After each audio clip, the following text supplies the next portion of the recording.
তো ইস্টবেঙ্গল প্রথম derby match হেরে গিয়ে তার পরের দুটো ম্যাচে কিন্তু অসাধারণ কামব্যাক করেছে এবং অবশ্যই এই যে দুটো ম্যাচ সিআইএসএফ এবং সাউথ ইউনাইটেড দুটো ম্যাচ থেকে ইস্টবেঙ্গলের 13টা গোল, সেই 13টা গোলের মোটিভেশন নিয়েই হয়তো 12 তারিখের ম্যাচে ইস্টবেঙ্গল নামবে। কিন্তু অবশ্যই আমি আজকের ম্যাচটা দেখার পর হয়তো বেশ কিছু প্রশ্ন আমার মনের মধ্যে উঁকি দিয়েছে, সেইগুলো নিয়ে আজ কথা বলবো।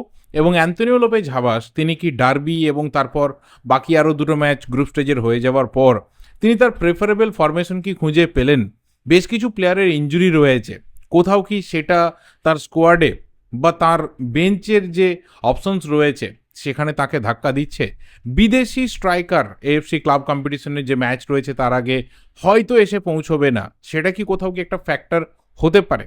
5-0 বা তার আগের ম্যাচে 8-0, 13টা গোল হয়ে যাওয়ার পর কি মিসিং রয়ে যাচ্ছে ইস্টবেঙ্গল টিমটার মধ্যে? ডেফিনেটলি আজকের এই ভিডিওতে কথা বলবো। দেখো, প্রথম কথা হচ্ছে যে সাউথ ইউনাইটেড তারা যে কতটা উইক একটা টিম এবং কতটা আইএসএল এর স্ট্যান্ডার্ডের একটা টিমের এগেনস্টে পেরে না ওঠার মতো টিম, সেটা তো আমরা মোহনবাগান ম্যাচে দেখেই নিয়েছি।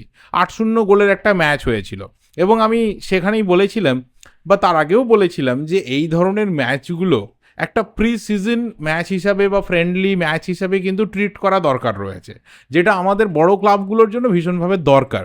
যে কোচও দেখে নেবেন যে তিনি কোন ফরমেশনটা ক্লিক করাচ্ছেন, কারা তার ফরমেশনে কোথায় ঠিকঠাক হচ্ছে, বেঞ্চ থেকে কোন কোন প্লেয়ার এসে ইম্প্যাক্ট রাখছে, সবটাই তিনি কিন্তু চেক করে নিতে পারবেন। এবং যখন আমরা দেখলাম যে মোহনবাগান সাউথ ইউনাইটেডকে 8-0 গোলের একটা রেজাল্ট হাতে ধরিয়ে দিল, সেই সময় থেকেই সবাই ভাবতে শুরু করেছিল যে ইস্টবেঙ্গলও কিন্তু একটা বড় স্কোর লাইন এই সাউথ ইউনাইটেডের এগেনস্টে রাখবে।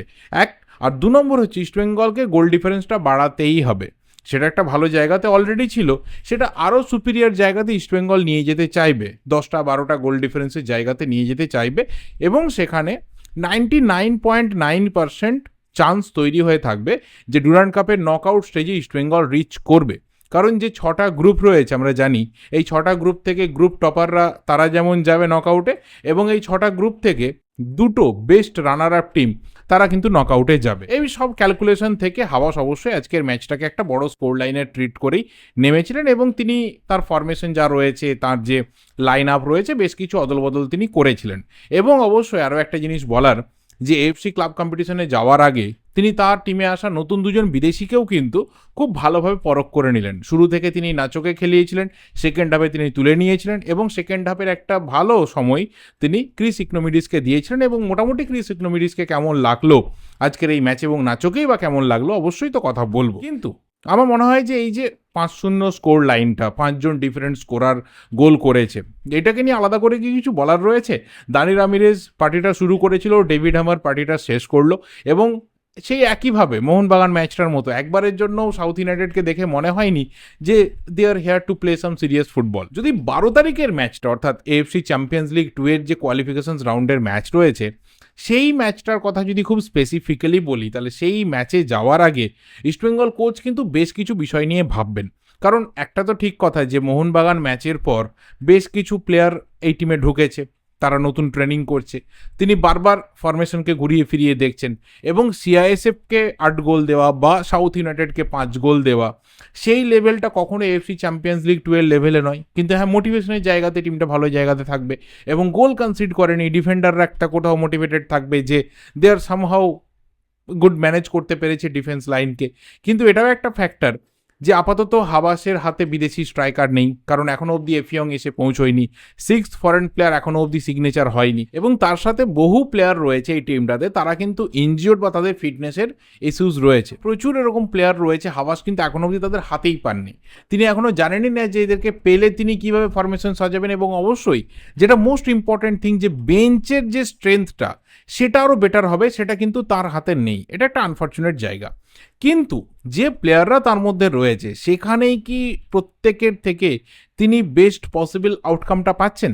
তাহলে যদি একবার ডিফেন্সের দিকে তাকাই, তাহলে বেঞ্চে অপশনস হচ্ছে তোমার জয় গুপ্তা সব থেকে বড় অপশন। কিন্তু জয় গুপ্তা যখনই নামছে বা জয় গুপ্তাকে দেখে মনে হচ্ছে যেভাবে ওর বল রিসিভিং, যেভাবে ওর টাচ, যেভাবে অপোনেন্ট বক্সে ঢোকা, কোনোটাই কিন্তু খুব একটা ইমপ্রেসিভ না, টু বি অনেস্ট। এবং এখানে পরিষ্কার জয়গুপ্তাকে দেখে মনে হচ্ছে যে কেন এফসি গোয়াতে জয়গুপ্তার একটা ভালো সিজন যাওয়ার পরেও ম্যানুয়েল মার্কোস রোকা তার মধ্যে কি এমন ফল্ট দেখেছিলেন যে তিনি আকাশ সাঙ্গওয়ানের মতো আরও সিনিয়র প্লেয়ারকে দিয়ে জয়গুপ্তাকে রিপ্লেস করে দিয়েছিলেন।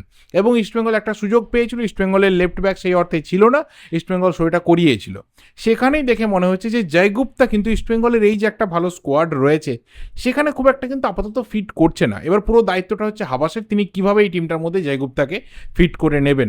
কিন্তু এটা একটা কনসার্নিং জায়গা যে সন্দীপ মান্ডি যে এখনও অবধি ওই লেভেলের ম্যাচ খেলেনি বা ইস্টবেঙ্গলের মতো বড় টিমের হয়ে ওই লেভেলটাকে ফেস করেনি, সে কি কোথাও ওই ম্যাচের চাপটা সামলাতে পারবে? সেখানে যে প্লেয়ারের ওপর এক্সপেকটেশন বেশি, যার এক্সপিরিয়েন্স বেশি, যার বিদেশে ফুটবল শেখা বড় হওয়া, তার থেকেও কিন্তু ইস্টবেঙ্গল এখনও অবধি সেই স্যাটিসফ্যাক্টরি ফুটবলটা পাচ্ছে না বা সেই ইমপ্রেশনটা সে রাখতে পারছে না। রাদার সন্দীপ মান্ডিকে দেখে অন্তত পক্ষে পরপর প্রত্যেকটা ম্যাচে আমার পার্সোনালি ভালো লাগছে, কিন্তু দেখা যাচ্ছে যে সন্দীপ মান্ডিকে একটা সময়ের পর কিন্তু হাবাস তিনি সেন্টার ব্যাক করে দিচ্ছিলেন। তো এটা একটা বড় ফ্যাক্টর। এবার সেন্টার ব্যাকে আরও একজন নতুন প্লেয়ারকে আমরা দেখলাম, নাচো মনসালবে। দেখো এই টিমটার এগেনস্টে ডিফেন্সিভলি খুব একটা কিছু করতে হয়নি, তাই হয়তো তাকে আরও ফিট রাখার জন্য হাবাস তাড়াতাড়ি তুলেও নিয়েছিলেন। এবং মোটামুটি দেখে মনে হয়েছে যে নাচো এবং আনোয়ার জুটি কিন্তু ক্লিক করতে যাচ্ছে। এরিয়াল বল সিরিয়াসলি ভালো বিট করতে পারবে হাইট দেখে যা মনে হলো, এবং মোটামুটি বলটা ধরছে। সবচেয়ে বড় কথা যেটা, যে অলরেডি কিন্তু আনোয়ারের মতো বল প্লেইং ডিফেন্ডার রয়েছে, তার সাথে নাচো ন্যাচারালি স্প্যানিশ যারা ডিফেন্ডার রয়েছে তারা একটু বল প্লেইং হয়, সেটা ন্যাচোর মধ্যে কিন্তু রয়েছে। রাইট ব্যাকে হার্দিক ভাটকে পরপর দুটো ম্যাচে আমার ভালোই লেগেছে, কিন্তু একটা বড় প্রশ্ন যে এএফসি ক্লাব কম্পিটিশনের ম্যাচে হার্দিক ভাট কি সেই জায়গা থেকে কোথাও ইমপ্রেশনটা রাখতে পারবে? It's a very big challenge for Hardik Bhat also. যদি হার্দিক ভাট ওই 12 তারিখের ম্যাচটা খুব সাকসেসফুলি ভালো খেলতে পারে, তাহলে আমার মনে হয় যে রাইট ব্যাক পজিশনে কিন্তু হার্দিক ভাটের জায়গা আগামী দিনে নিজে পোক্ত করতে পারবে, কারণ ও জানে যে মোহাম্মদ রাকিব রয়েছে, বরিশ সিং রয়েছে, তারা ফিরে আসার পর কিন্তু হার্দিক ভাটের জন্য চ্যালেঞ্জ হয়ে যাবে নিজের ওই পজিশনকে ধরে রাখা। তো হার্দিক ভাটের কাছে একটা বিরাট বড় চ্যালেঞ্জ ওই 12 তারিখের ম্যাচটা। কিন্তু আবারও বলছি, দেখে ভালো লেগেছে, আজকে গোলও পেয়েছে, তো মোটিভেটেড থাকবে অ্যাটলিস্ট। এবং অবশ্যই এত বড় মঞ্চে খেলা, এর আগে বড় বড় টিমেও থেকেছে, কিন্তু এত বড় মঞ্চকে যখন ও ফেস করবে, এবং দেখেই মনে হচ্ছে যে কোচের কিন্তু ফার্স্ট চয়েস রাইট ব্যাক আর কেউ নেই আপাতত, হার্দিক ভাটি। তো আমার পার্সোনালি মনে হয় যে ডিফেন্সে হালকা ফুলকা কিছু প্রবলেম থাকলেও সেটা মেরামতির জায়গা রয়েছে আগামী 2-3 দিনের মধ্যে। এবং যদি খুব বড় ব্লান্ডার এই যাদের এক্সপিরিয়েন্স নেই বা যাদেরকে দেখে মনে হচ্ছে না ইমপ্রেসিভ বলে, তারা যদি করে না ফেলে, তাহলে ডিফেন্স খুব একটা যে খুব ম্যাসিভ সমস্যার মধ্যে পড়বে তা কিন্তু নয়। স্টিল যে টিমটা আসছে কুয়েতের টিম, তারা যথেষ্ট বেটার একটা টিম, তাদের ফিজিক্যাল স্ট্রেংথ নিয়ে এবিলিটি নিয়ে আলাদা করে বলার কিছু নেই। ওই জোন থেকেই যে সমস্ত প্লেয়াররা আসে তারা খুবই স্ট্রং প্লেয়ার হয়, সেইটুকু প্রেশার তো থাকবেই। কিন্তু যদি প্লেয়াররা ভুল না করে, তাহলে আমার মনে হয় যে যেভাবে হাবাস চাইছেন ডিফেন্স কিন্তু সেভাবেই খেলবে। কিন্তু সব থেকে বড় কনসার্নিং জায়গাটা হচ্ছে মাঝমাঠ। দেখো মাঝমাঠে স্টার্টিং 11-এর যে 3জন প্লেয়ার রয়েছে, জিকসন, রাশিদ এবং দানি রামিরেস, এই 3জনই স্টার্ট করবে। কিন্তু এই 3জনের পর তোমার বেঞ্চে অপশনস নেই। বেঞ্চটা এই জায়গাতে কিন্তু পুরো খালি। বেঞ্চের দিকে যদি তাকাও, তাহলে সেখানে Rohit Kumar, you can never imagine Rohit to play a very good match at AFC club competition level. R option বলতে একদম সিনিয়র হয়ে যাওয়া, ফুটবলের প্রায় শেষ প্রান্তে এসে দাঁড়ানো সৌভিক চক্রবর্তী। এর বাইরে যদি দেখো, তাহলে মাঝমাঠ থেকে কিন্তু ইস্টবেঙ্গলের হাতে, হাবাসের হাতে বেঞ্চ থেকে খুব বেশি অপশনস নেই। এটা একটা ফ্যাক্টর হতে পারে যে মাঝমাঠ যদি একটা সময়ের পর এক্সস্টেড হয়ে যায়, কারণ একটা ফিজিক্যাল টিমের এগেনস্টে খেলা হবে, ফিজিক্যাল ফুটবল হবে, মাঝমাঠে ব্যাটেলটা সব থেকে বেশি থাকবে, তখন বেঞ্চ থেকে কোন প্লেয়ার আসবে সেটা কিন্তু একটা প্রশ্ন থেকে যাচ্ছে। আপফ্রন্টকে দেখে আবার মনে হচ্ছে যে আপফ্রন্টের মধ্যে কিন্তু যে মোবিলিটি রয়েছে সেটা আবার মাঝমাঠের লোডটা কিছুটা কম করতে পারে। কেন? তার কারণটা হচ্ছে যে আপফ্রন্ট যদি এইভাবে মোবিলাইজড থাকে, তুমি বিপিনের কথা বলো, তুমি বিষ্ণুর কথা বলো, তুমি এডমুন্ডের কথা বলো, সিনটিকে ছটপট করছে, ডেভিড আমার গোলের মধ্যে রয়েছে, এবং ক্রিস ইকনোমিডিস, যেটা নিয়ে আমার মনে হয় সব থেকে বেশি আপাতত কথা বলা দরকার। কারণ এই প্লেয়ারটা কোথাও আমার মনে হয় যে এক্স ফ্যাক্টর হয়ে উঠতে পারে এএফসির ওই ম্যাচটাতে। কেন বলছি? তার কারণটা হচ্ছে যে এফিয়ং কিন্তু আসছে না, নতুন 6th ফরেন প্লেয়ার, অর্থাৎ আরও একজন যে সেন্টার ফরওয়ার্ড আসছে না, এখন অব্দি সিগনেচার হয়নি। তাহলে সেই জায়গাতে যদি আমি বাঁদিকে বিষ্ণুর কথা ভাবি, আর ডান দিকে যদি এডমুন্ডের কথা ভাবি, বা যদি আমি বাঁদিকে বিপিনের কথা ভাবি আর ডান দিকে এডমুন্ডের কথা ভাবি, তাহলে কিন্তু আমার সেন্টার ফরওয়ার্ডে ক্রিস ইকনোমিডিস অপশনস থাকছে। তো তুমি বিষ্ণুকে স্টার্ট করাও, বিপিনকে স্টার্ট করাও, এডমুন্ডকে স্টার্ট করাও, তিনজনের মধ্যে যে কোনো দুজনকে স্টার্ট করাও, একটা ভালো উইঙ্গার তোমার কিন্তু বেঞ্চে থাকছে, তার সাথে জেসেন্টিকে রয়েছে, তার সাথে ডেভিড হামার রয়েছে। দ্যাট মিনস তোমার ফরওয়ার্ডে কিন্তু বেঞ্চে প্লেয়ার রয়েছে। কে কার বেটার দিনে কতটা ডেলিভারি করবে সে তো ভাই ভবিষ্যতের কথা, কিন্তু অ্যাটলিস্ট আমি যখন বেঞ্চের দিকে তাকাবো আমি দেখব যে আমার প্লেয়ার কিন্তু সেখানে রয়েছে। কোচের কাছে এটা একটা বিরাট বড় প্লাস পয়েন্ট যে তিনি অল্টারনেট কিছু ভাবতে পারবেন, সেই জায়গাটা কিন্তু আপফ্রন্টে রয়েছে। এবং আপফ্রন্ট যদি কোথাও ব্যস্ত থাকে, যদি এডমুন্ড বলটাকে হোল্ড করে, ক্রিস ইকনোমিডিস যদি প্রেসারটা রাখে, বিপিন যদি বারবার উইং দিয়ে থ্রেডটা ক্রিয়েট করে, তাহলে কিন্তু ওদের মাঝমাঠও ব্যস্ত থাকবে। এবং দানি রামিরেজকে যদি একটু ফ্রি করে দেওয়া যায়, দানি রামিরেজ যদি একটু রোমিং খেলে, দানি রামিরেজের যদি পার্টিকুলার কোনো পজিশনের জায়গা না থাকে যে ইউ ক্যান গো ফ্রি, তুমি বক্স টু বক্স যাও, ফ্রি যাও, পার্টিকুলার কোনো পজিশনে বাধা থাকবে না। সো আই হোপ কি ইস্টবেঙ্গলের যে ফরওয়ার্ড লাইন রয়েছে এবং যে ক্রিয়েটিভিটি রয়েছে সেটা দারুণভাবে কিন্তু সেই ম্যাচে ক্লিক করবে। হয়তো হাবাস প্রচুর প্লেয়ারকে পাচ্ছেন না, টু বি ভেরি অনেস্ট, কিন্তু যাদের তিনি পেয়েছেন তারা যদি হাবাসকে রিটার্ন যেটা তিনি চাইছেন সেটা দিতে পারেন, তাহলে আমার মনে হয় যে এফসি চ্যাম্পিয়ন্স লিগ 2 এর যে কোয়ালিফিকেশনস ম্যাচ রয়েছে সেটা অন্তত পক্ষে ফুল টাইমের মধ্যে ইস্টবেঙ্গল হারবে না। আমার পার্সোনালি মনে হচ্ছে ম্যাচ ইস্টবেঙ্গল জিততে পারে, উইনার বার করতে না পারলেও ইস্টবেঙ্গল ম্যাচটা ড্র রাখতে পারে। কারণ এটা মাথায় রাখো যে কোচের নাম কিন্তু অ্যান্থনি লোপেজ হাবাস।